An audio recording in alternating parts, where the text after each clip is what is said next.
কক্সবাজারের টেকসই উন্নয়নের সম্ভাবনা নিয়ে কক্সবাজার সংলাপ যুক্তির তীরে সম্ভাবনার আলো মুক্ত আলোচনা অনুষ্ঠিত হয়েছে। শনিবার ঢাকা বিশ্ববিদ্যালয়ের আরসি মজুমদার আর্টস অডিটোরিয়ামে এ আলোচনা অনুষ্ঠিত হয়।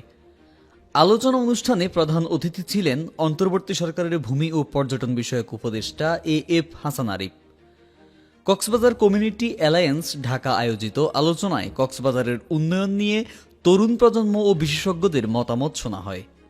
প্রথম পর্বে ছিল বিতর্ক প্রতিযোগিতা, দ্বিতীয় পর্বে ছিল কক্সবাজারের ভবিষ্যৎ নির্ধারণে পরিকল্পনাবিদদের মাস্টার প্ল্যান পর্যালোচনা ও মুক্ত আলোচনা। এই আয়োজনের মাধ্যমে কক্সবাজারের টেকসই উন্নয়ন এবং সমৃদ্ধ ভবিষ্যতের পথ রচনার নতুন দিগন্ত উন্মোচিত হবে বলে আশা প্রকাশ করেন আয়োজকরা।